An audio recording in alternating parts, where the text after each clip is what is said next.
Gledate Gorenjska poročila na GIF TV. Regijske epidemiološke službe so torej v začetku tega tedna bile obveščene sprva Mursko-Soboška regija o kopičenju primerov salmoneloz v njihovi bolnišnici lokalni. Bolniki so v bistvu v preteklem tednu poiskali pomoč zaradi prebavnih težav, kot so driska, bruhanje, višana telesna temperatura, pri nekaterih tudi oslabelost, česar so dejansko tudi, da je potrebna tudi hospitalizacija. Ker je to za tamkajšnje območje in ta čas in takšno diagnozo salmoneloze v bistvu nekako neobičajno dogajanje, so o tem tudi obvestili regijsko epidemiologinjo, ki je seveda spodbudila naprej epidemiološko poizvedovanje. Dodatno so se približno istočasno o primerih v enakem obdobju so poročali tudi iz regij Ravne na Koroškem in Celje. In ker je to vsekakor nenaden pojav večjih primerov v večjih regijah po Sloveniji, se je vzpostavilo širše poizvedovanje in do današnjega dne smo do 12. ure zabeležili 19 primerov potrjenih okužb s salmonelo. Starost bolnikov se giblje med 5 in 71 let, povprečna starost je nekje 27 let, delež moških in žensk je enak. Trenutno so regijsko zastopane 4 regije, Murska Sobota, Ravne na Koroškem, Celje in v današnjem dnevu tudi 2 prijavi iz ljubljanske regije. Po dosedanjih podatkih je bilo hospitaliziranih 11 bolnikov, ostali so bili obravnavani ambulantno ali v sklopu dnevnih bolnišnic. Trenutno imamo podatek, da je v bistvu večina bolnikov bila že odpuščena, v dosedanjih naj bi le še 2 osebi bivali v bolnišnici. Dodatna epidemiološka poizvedovanja oziroma podrobna poizvedovanja pri obolelih so pokazala,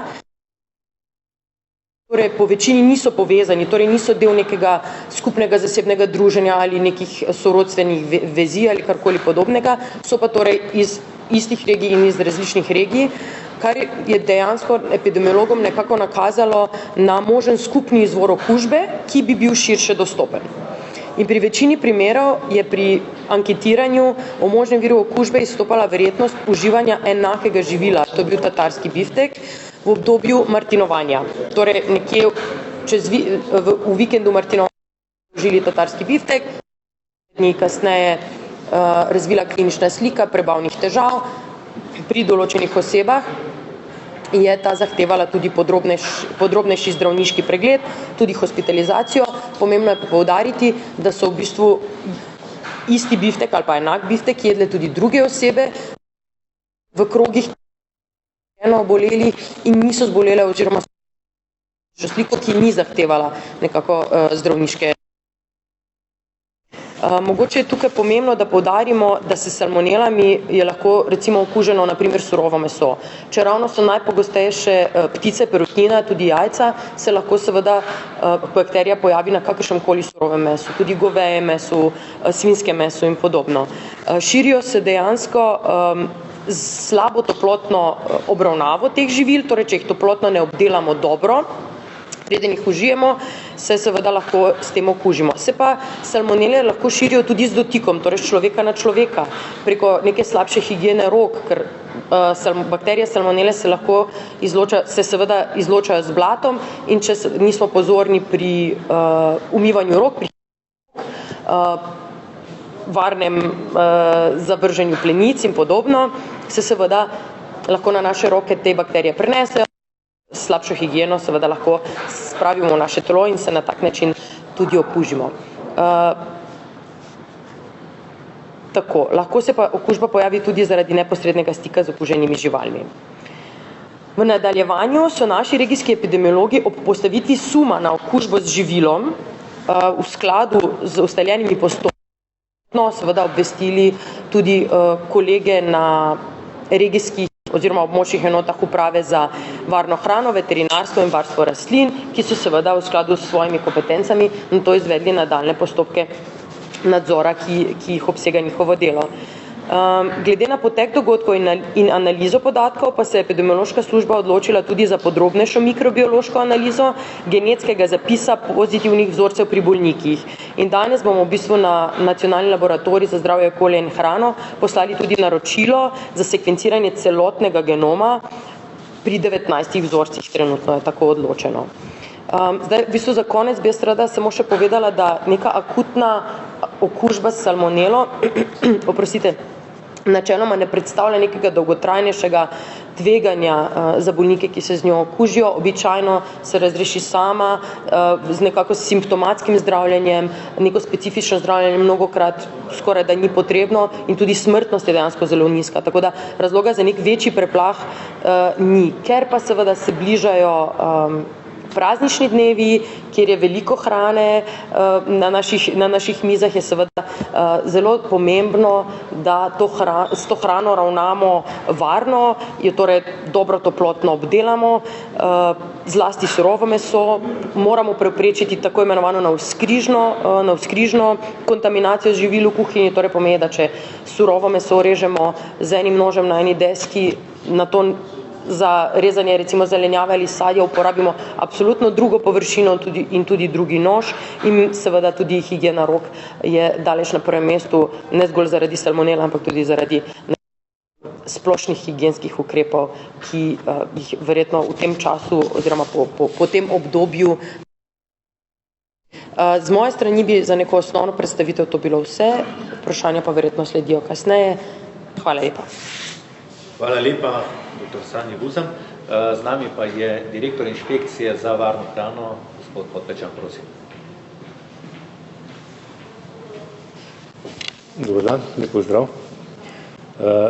Na inšpekciji za varno hrano veterinarstvo lahko potrdimo, da smo v ponedeljek prijeli informacije od Nacionalnega inštituta za javno zdravje, podatke, imajo več primerov okužb s salmonelo pri ljudeh. In potem smo poizvedovanje in zbiranje podatkov.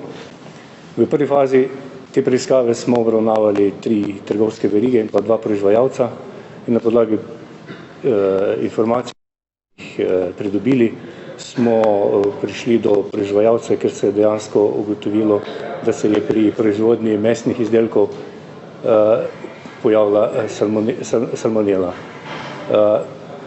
Na podlagi tega smo pol naslednji dan uvedli inšpekcijski nadzor, ki poteka tudi še kar danes.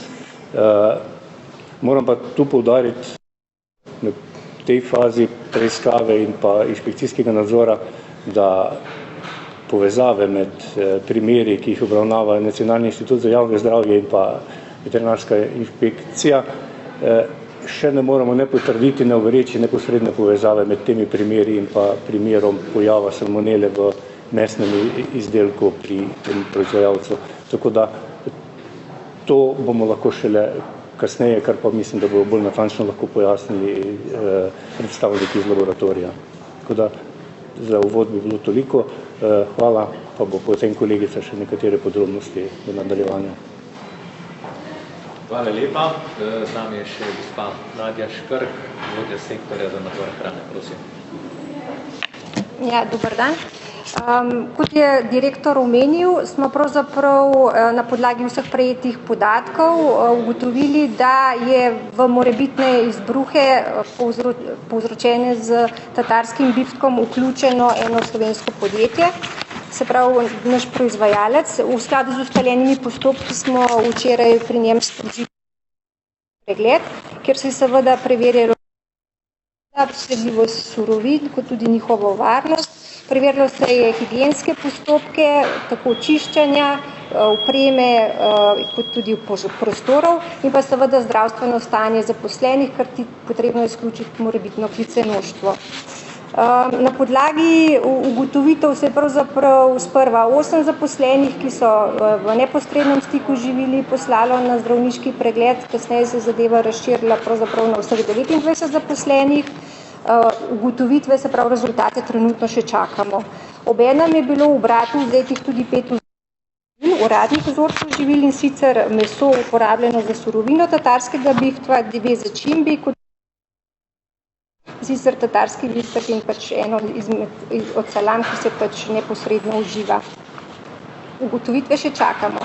Ob preverjanju njihovega notranjega nadzora smo preverili tudi lastne kontrole. Ugotovilo se je, da je proizvajalec 18.11. strani trgovske verige, ki je pač bila vključena v prodajo spornega tatarskega biftka, prejela informacijo, in sicer prijavo potrošnika, ki je prijavljala pač črevesne težave. Kot rečeno, je trgovska veriga o tem obvestila proizvajalca, zato je le ta sam 18.11. poslal vzorec v analizo. Dejstvo je, da je sam proizvajalec pravzaprav uradni izvid, s katerim je potrdila salmonela, dobil včeraj. Danes pa smo dobili tudi izvid, ki je potrdila, da gre pravzaprav dejansko za salmonelo enteritidis. Ali je ta salmonela enteritidis tudi tista, ki je res pač bila izolirana v samih pacientih, pa bo pravzaprav potrdila molekularna preiskava.